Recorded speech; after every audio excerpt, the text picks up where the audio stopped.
Every next-level design city explained in 9 minutes. Part 4. Zurich. Zurich discovered a simple truth. If you make driving painful, the city becomes enjoyable. The problem was obvious. Too many cars, too little space, and a historic center choking under traffic it was never designed to handle. So the city took a radical approach. Its design philosophy was brutal, but brilliant. Make cars the last choice, not the first. The key feature is making car ownership expensive through Switzerland's high costs of ownership. Not through a single fee, but through the accumulated weight of insurance, parking permits, and registration that make keeping a car in the city center a luxury decision. But the payoff is enormous. About 70% of visitors use public transport, and half of all journeys within the city happen by tram or bus. The tram network is so reliable that it carries more passengers per kilometer than London's underground. And because every tram stop sits within 300 meters of almost every home, people never wonder where the next ride is. They already know. The economics are shocking too. When Zurich pedestrianized its old town, retail revenue jumped 40%. After banning cars entirely from certain streets, sales doubled. The result? A wealthy global city where even millionaires take trams to work, because traffic is slower than public transport. Zurich didn't just remove cars, it removed excuses. Oslo. Oslo had a problem every coastal city knows too well. A waterfront buried under factories, oil tanks, cargo terminals, and fences that pushed people away from the water. A city with a fjord, but no access to it. So Oslo made a decision most cities would never dare. Turn heavy industry into public paradise. The design philosophy was simple. If the waterfront is the city's front yard, treat it like clean it, open it, build for people, not pipes.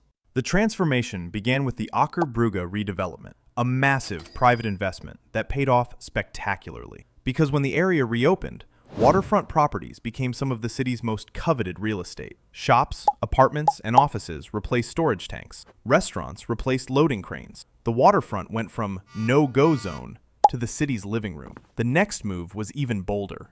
Oslo removed 3 kilometers of elevated highways that blocked the harbor. The concrete walls came down. Views returned. And suddenly, the fjord wasn't something you looked at. It was something you used. Today, Oslo's harbor stays alive all year. Winter markets, summer festivals, ferries, saunas, and in July, the water warms to 18 degrees Celsius, warm enough for thousands to swim. The stunning result? People now dive into clean blue water where oil tanks once stood. Oslo didn't just upgrade its waterfront, it reclaimed its soul. Melbourne. Melbourne faced a problem that every modern city ignores. Hundreds of narrow, forgotten alleys squeezed between buildings. Too small for cars, too dark for shops, too insignificant for planners. Most cities would seal them, pave them over, or leave them empty. Melbourne did the opposite. Its design philosophy was radical. Treat leftover spaces as opportunities, not trash. The city transformed its laneways into cultural engines. They encouraged cafes to open in spaces barely wide enough for 2 people to walk side by side. They legalized street art, not quietly, officially.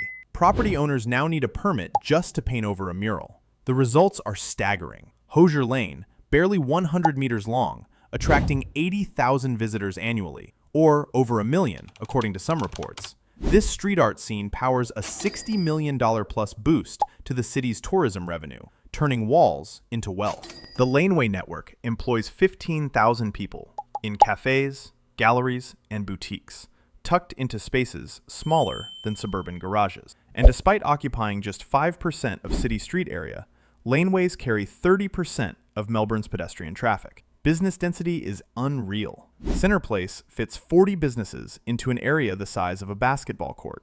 Small shops survive because rent is 1/3 the cost of main streets, but foot traffic is just as high.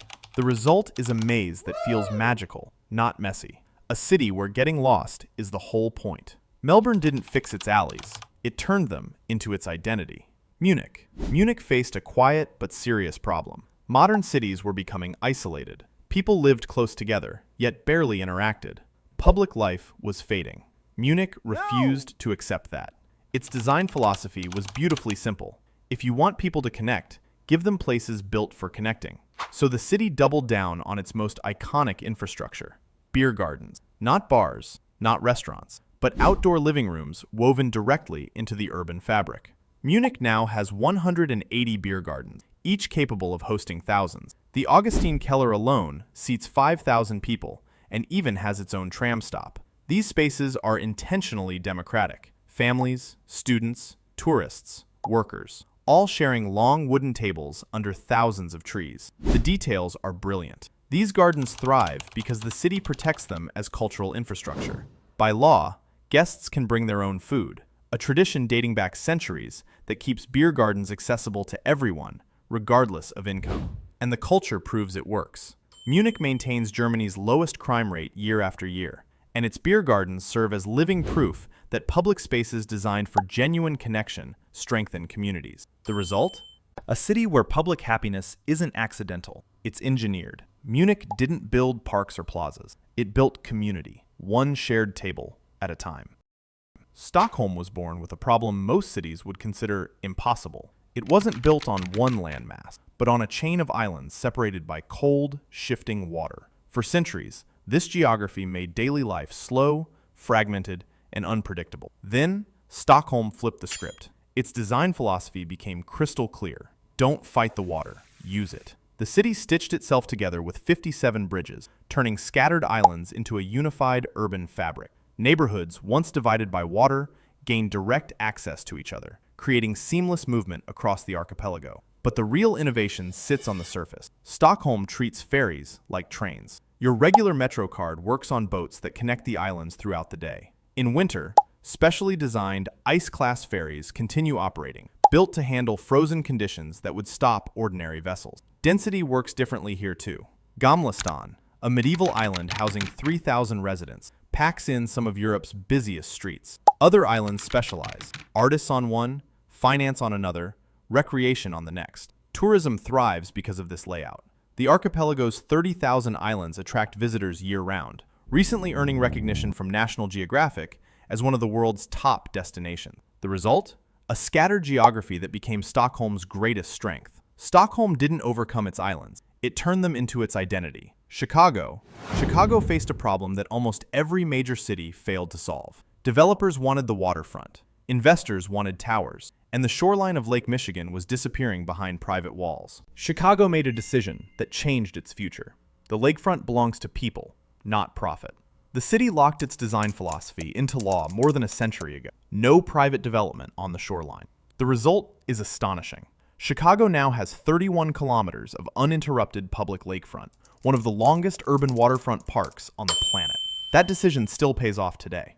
Take Millennium Park. It cost $475 million to build, but triggered $1.4 billion in property value over the following decade, a return on investment most cities can only dream of. And the star of the park? Cloudgate, the Bean. This single sculpture attracts more visitors annually than the Statue of Liberty, driving constant foot traffic and tourism revenue. Chicago also enforces strict height limits near the lake, banning tall towers within 500 meters of the shoreline. This protects views, sunlight, and the open horizon. The result? A waterfront that feels free, endless, and unmistakably public. Chicago didn't just save its shoreline, it saved it for everyone, forever. Lyon. Lyon's hills were a challenge. Streets twisted, transport struggled, and space was tight. The city needed a solution. Instead of fighting the slopes, Lyon built with them. It connected vertically, carved hidden paths, and turned every incline into an opportunity. Funiculars climb where streets cannot. Triboules, narrow passageway, thread through buildings, linking courtyards and secret corners. Vertical neighborhoods rise along the slopes, creating layers of life stacked one above the other. UNESCO protections preserve centuries-old architecture, while modern life thrives around it. Over 200 triboules crisscross Vieux-Lyon. 2 funicular lines cover just over a kilometer of steep terrain, efficiently moving thousands up and down Fourvière Hill daily. The hills house dense, vibrant neighborhoods without sprawling outward. The result?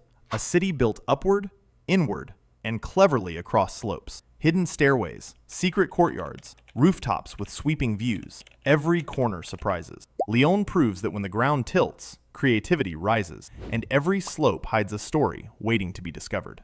London's King's Cross. King's Cross was once a sprawling industrial wasteland. Crumbling warehouses, abandoned tracks, and neglected streets made it feel forgotten. The challenge was huge, but London saw opportunity. The city embraced regeneration instead of demolition. Old factories and train sheds were converted into offices, shops, and cultural spaces. Affordable housing was integrated alongside luxury development, creating a balanced, thriving community. Economic uplift followed. New businesses, cafes, and creative industries filled the streets, turning dereliction into vibrancy. An innovation district took root, attracting tech startups, research centers, and creative hubs. Transport improvements connected King's Cross to the rest of London, making it both accessible and desirable. The result?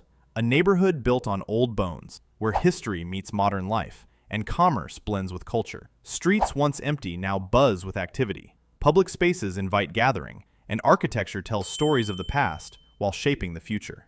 King's Cross proves that smart regeneration doesn't erase history, it transforms it.